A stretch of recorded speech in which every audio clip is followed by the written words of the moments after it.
The last man on Earth sat alone. There was a knock at the door.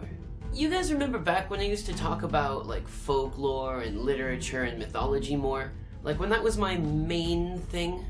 And then I started doing video game stuff, and sure, I gained the bulk of my current subscribers from that endeavor, but the more I look at it, the less I like actually just doing video game stuff. Unless it like specifically jumps out to me like, hey, this is a really cool looking game and I would like to talk about it. I don't want to just play games and put them up anymore. I don't think that's really my thing. So I'm thinking my channel might have to go back to being videos that I actually like making, and not just making gaming videos because I feel like I should, and I feel like that's what is expected of me. And I've had this weird, like, several month-long debate with myself as to whether or not I still need to keep doing videos in the first place. But anyway, to that end, I want to talk about weird fiction.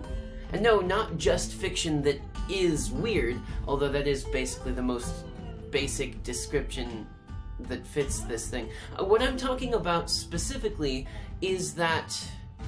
Okay, so in literature, there's some vaguely, like, roughly defined genres, right? You've got, like, romance and fantasy and contemporary and detective and all this other business.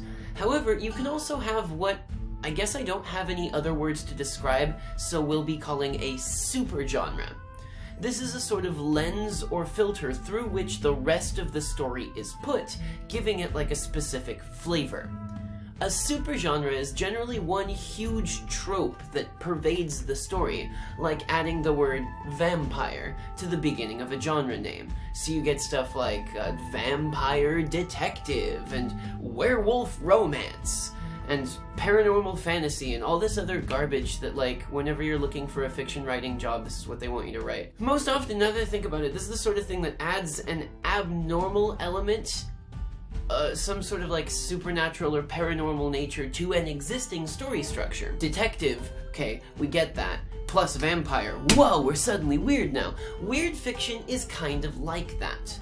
Some people would say that it's technically a genre all of its own, but I would argue that what people think of when they think of weird fiction is what would be more accurately called cosmic horror. The ever-popular H.P. Lovecraft is the most famous example of this genre, but there are other authors around like Algernon Blackwood and William Hope Hodgson, and they're great pioneers and trailblazers in this genre as well. So cosmic horror is a genre that relies not on like monsters like the vampire or the black hound, not on human threats like serial killers and murderers and junk, and not on like the vaguely paranormal stuff like ghosts and demons to get its horror across.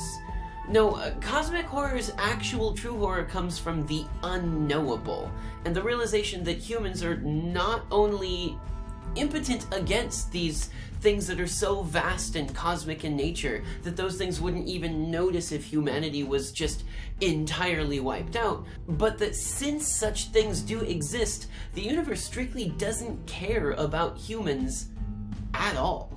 We are just utterly insignificant in the grander scheme of all things, and that these things that exist outside of the realms of what our human minds can comprehend inspire only the shock of, like, noise data that the brain correlates as best it can into panic, horror, unease, anxiety, confusion.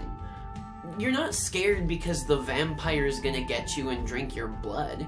You're scared because your comprehension of what is actually happening in this bit of your life is so infinitesimally small and wrong that you can't help but experience this immortal dread of the entire universe. What separates the genre of cosmic horror from the supergenre of weird fiction is that cosmic horror doesn't necessarily need to be about any specific creature or entity.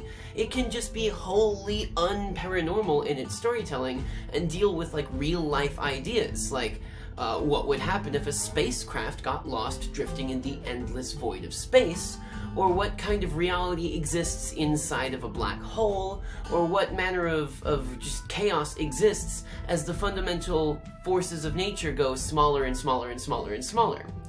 Weird fiction, on the other hand, is like a cast over of a genre that adds specific elements to that genre. Weird fiction, as, and I'm never gonna get this dude's name right, Sheena Miéville puts it, is usually, roughly, conceived of as a rather breathless and generically slippery macabre fiction, a dark, fantastic horror plus fantasy, often featuring non-traditional alien monsters, thus plus science fiction. Jeffrey Andrew Weinstock, who is a literature professor at Central Michigan University, adds that it utilizes elements of horror, science fiction, and fantasy to showcase the impotence and insignificance of human beings within a much larger universe, populated by often malign powers and forces that greatly exceed the human capacities to understand or control them.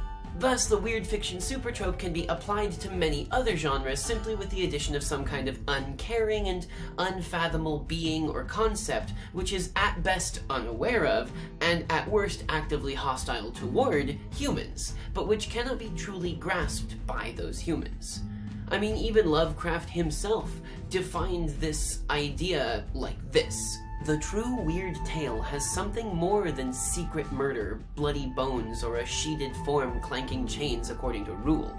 A certain atmosphere of breathless and unexplainable dread of outer unknown forces must be present, and there must be a hint, expressed with a seriousness and portentousness becoming its subject, of that most terrible conception of the human brain, a malign and particular suspension or defeat of those fixed laws of nature which are our only safeguard against the assaults of chaos and the demons of unplumbed space. So what we have in weird fiction is most simply defined as a terrible realization that nature, reality, is not as you thought you understood within the context of the story, and that this realization is the central point of the horror or anxiety-riddled bits. I mean, weird fiction doesn't even have to be horror genre, even though that's often what it is because that's what makes the most sense.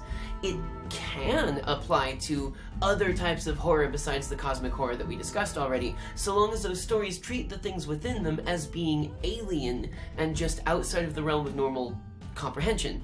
A world where ghosts are well known to exist and are nuisances at best, like in Ghostbusters, doesn't really evoke the weird fiction vibe because it sets a standard that ghosts are, at least to an extent, understood somehow by the characters in the story. So, what are some good examples of weird fiction? I am glad you asked! Here is a short recommended reading list. I'll try to keep to only one story per author, because otherwise, like, 3 authors would dominate this entire list. So here we go. Algernon Blackwood, who I mentioned earlier, has a story called The House of the Past. It's a really charming story about how memories exist within what must be something like the dreaming world, and follows a character that the dream that accompanies him takes him through a house to maybe awaken some of the memories for which he is responsible. Frank Belknap Long's story, The Hounds of Tindalos, is basically about a man who uses psychedelic drugs to try to meddle with time travel, only to find out that while humanity and all other living creatures descended from what he calls the curves in time, these horrible creatures came from angles in time, and they're too horrible to be described by mere words, and the best part about them is that they can appear through any angle in any physical object, so long as it's sharp enough and oblique enough of an angle. It's definitely weird. Edgar Allan Poe, who I would not miss talking about in this entire thing if my life depended on it, and who is pretty much the father of this supergenre, wrote so many stories that it's hard to pick just one, but I recommend The Facts in the Case of M. Valdemar.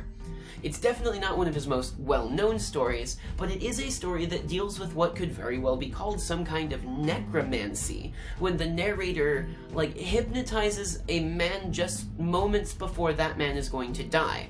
But the body continues to answer his questions well after it has died, because of how it was hypnotized. Coincidentally, it was also published as truth when it first came out, and people actually believed it, just like they did with H.G. Wells. If you are in for a longer read, you cannot go wrong with Mary Shelley's Frankenstein, or Frankenstein, however you like to do it. The first story that's ever actually science fiction by our modern standards, but also a story about what happens when mankind breaks the incontrovertible laws regarding mortality and the resulting consciousness that must contend with its own existence despite being a paradox. This discussion would not be proper without something by Lovecraft himself, so I recommend The Color Out of Space.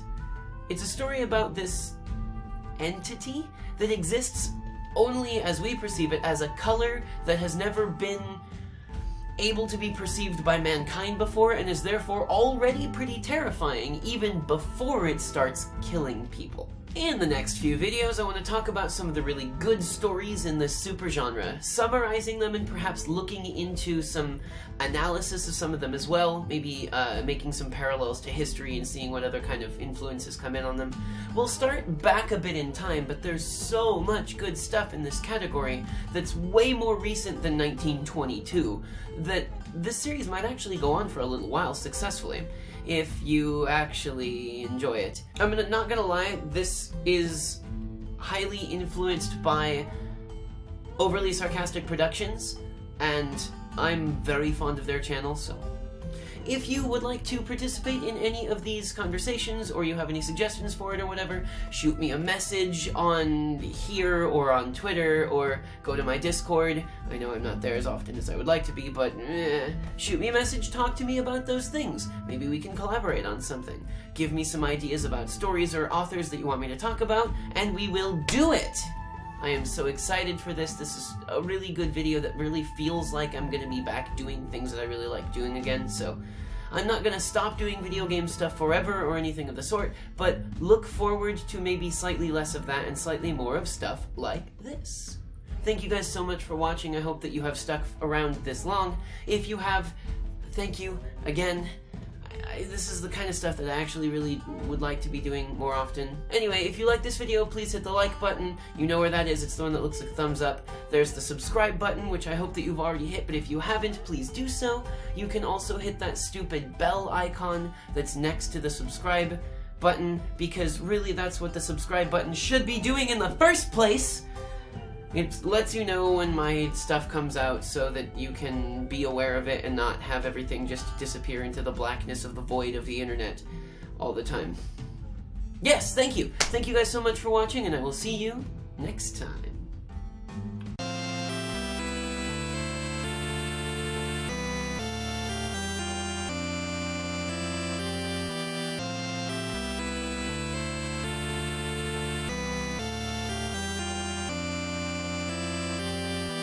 Cosmic horror doesn't really need to be about me.